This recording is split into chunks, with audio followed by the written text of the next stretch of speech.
And welcome to another edition of Get Stuck on Sports Thumb Coast TV edition. I'm your host, Dennis Stuckey. Now that the formalities are out of the way, can we please get some nicer weather so that we can get some more ball games in? A lot of cancellations, a lot of games not getting done.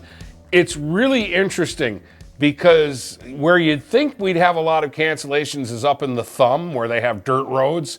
They're playing all their games up there. And it's down in the city, in the Macomb Area Conference. Places like Warren, Sterling Heights, Centerline, Hazel Park.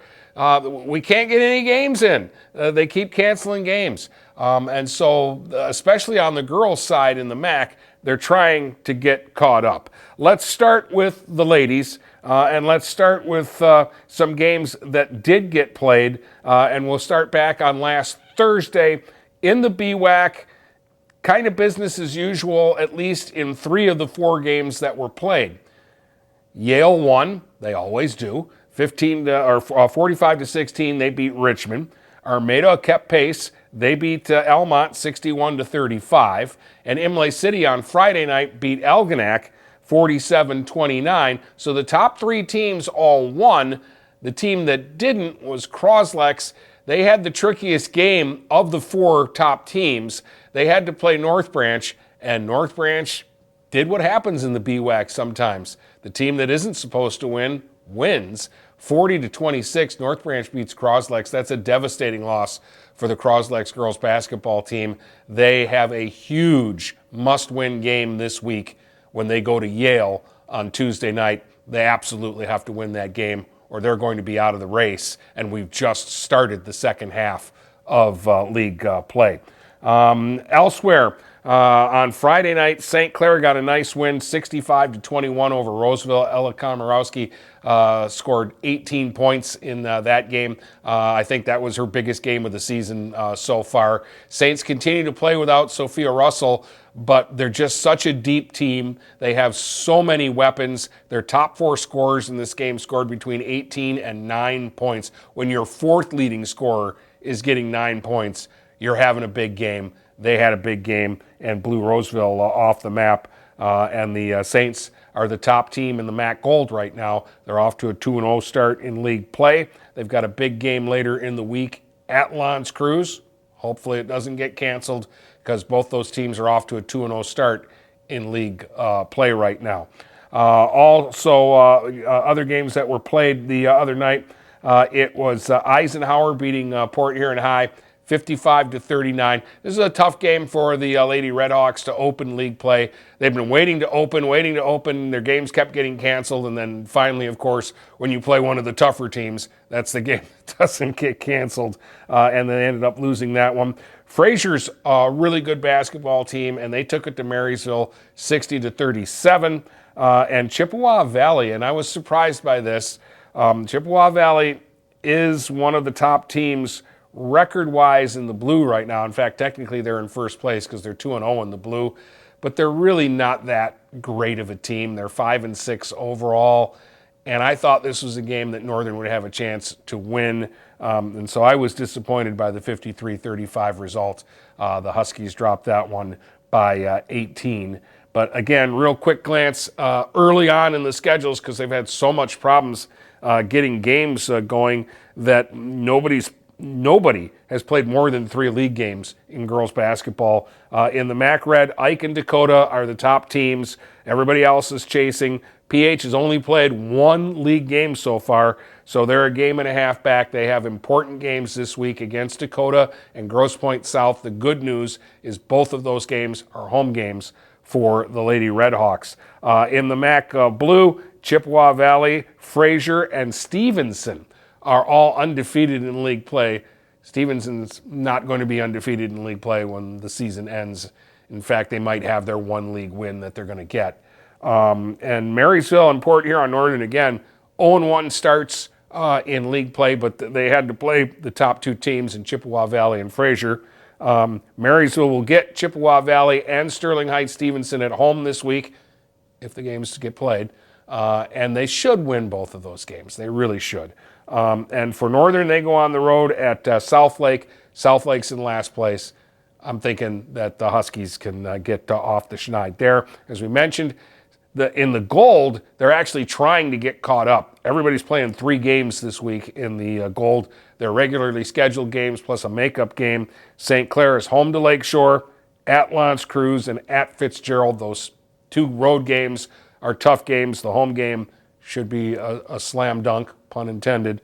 And Marine City has a chance to have a big week here. They'll play Roseville, go to Lakeshore, and then at the end of the week, they've got L'Anse Creuse. That's the toughest of the 3 games.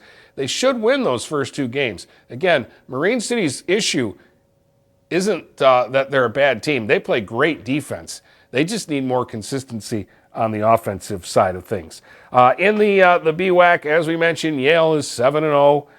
They've got Croslex and Elmont at home this week. Those are big games. The Croslex game is a big game.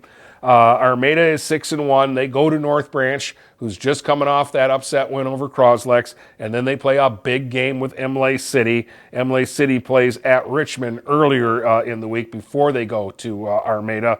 And then you've got Croslex and North Branch, who are now both 4-3. Croslex has 2 must-win games if they want to get back in the race. They have to win at Yale, and then they have to take care of business against a Richmond team that has 1 win this season in league, and that's against winless Algonac. And North Branch, if they beat Armada, they're in the race, and then they've got Algonac at the end of the week, so watch out for the Lady Broncos. They're making their move now. All right, let's switch over to some boys basketball. Marysville beat Southlake back on Thursday, 49-38. A pattern I've seen in a lot of the games that I've been at is 1 big quarter, and that's what happened here. These were 2 teams that were basically evenly matched. They had the identical records. The Vikings score 3 more points a game. Southlake gives up 3 less points a game. They're basically the same teams. And for the last 3 quarters of the game, it was a 33-30 basketball game, so you'd think it was a good game. It wasn't. Marysville came out and just stomped on them in the first quarter, 19-5, and then they just kind of coasted from there and got an easy 49-38 win.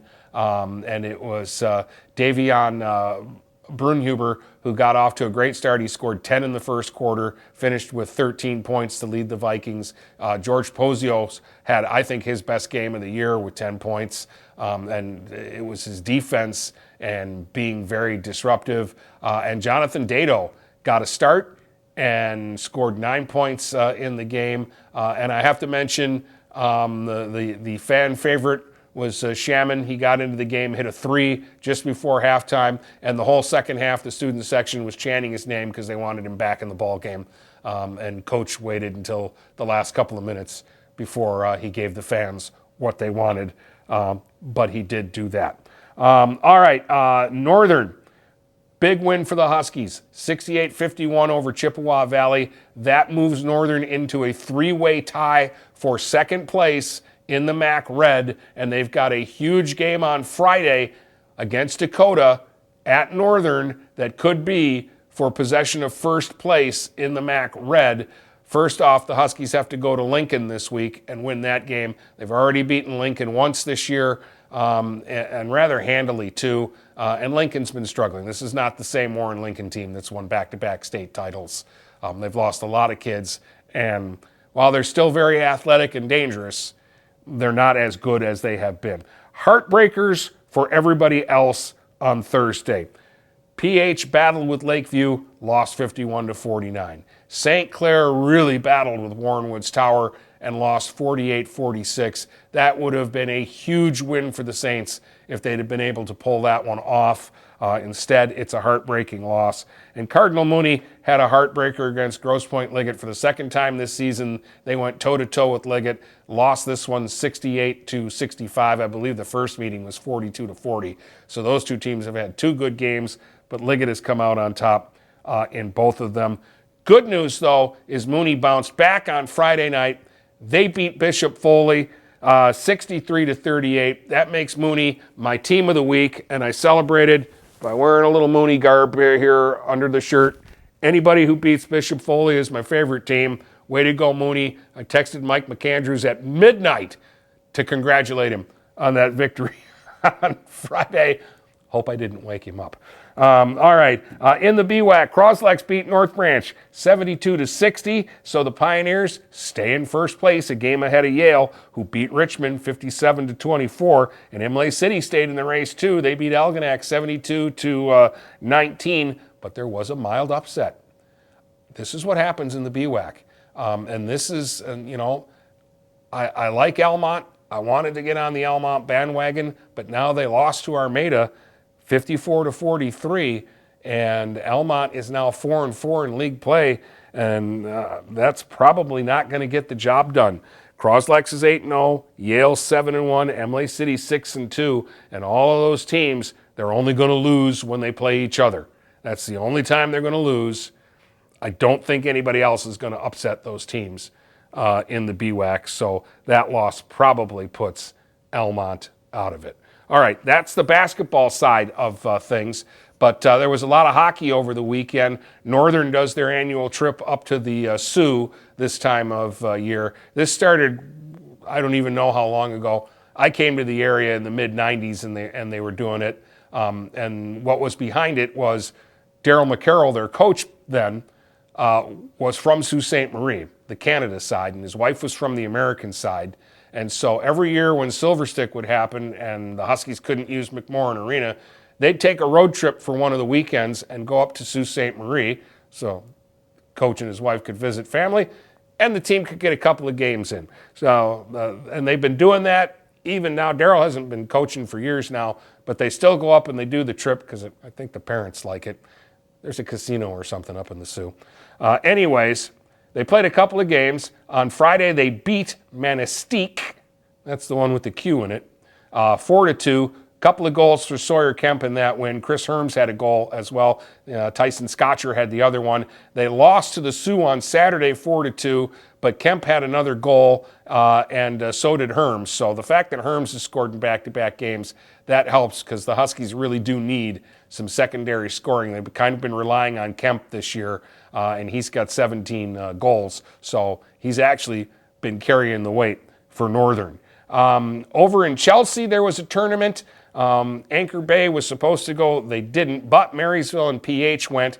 And PH got a shootout win over Ann Arbor Skyline on Friday, 4-3, which was nice because after a 3-1 start, the Red Hawks had only won one of their last 13 games. So they got the victory there. They did fall to Fenton on Saturday, 9-2. Marysville won a couple of games, though. They beat Dexter 4-3 on Friday. All I know about Dexter is they're called the Dreadnoughts, and that's kind of a cool name. And then on Saturday, the Vikings took a 6-1 win over Walled Lake Northern. So Marysville has won 4 in a row, and they're starting to kind of hum on all cylinders again. And that's just a fun team to watch play hockey. Again, unfortunately, they've got the region of death where they've got to go to Cranbrook, and Cranbrook, De La Salle, and Grosse Pointe Liggett are 3 of the teams there. Yeah, can Marysville beat one of those teams on any given night? Sure. Are they going to beat all 3 teams in a week? That's probably not realistic. So that's a shame because I'd like to see the Vikings in a different regional because I think that this is a team that if it gets any goaltending could make a nice little run and maybe get to a quarterfinal and win a regional. Elsewhere in hockey, Thumb Legion is starting to roll again, and they're scoring a lot of goals. And I wish I had some Thumb Legion garb. Unfortunately, I don't, because they beat Bishop Foley 9-3 on Friday night. Ben Meyer, now my favorite player, he had a hat trick in that game plus an assist. He has 11 goals in his last 7 games. He's starting to heat up. He scored 18 this year. Of course, Peyton Bowerman has 24. He had a bunch of goals this weekend because they scored a bunch of goals. 9-3 over Foley, and then they beat Tawas on Saturday by a score of 7-2. All right, that wraps up what we have had. Hopefully we'll have better weather and more to talk about next week when we do another edition of the Get Stuck on Sports Thumb Coast edition. Thanks for watching. I'm Dennis Stuckey.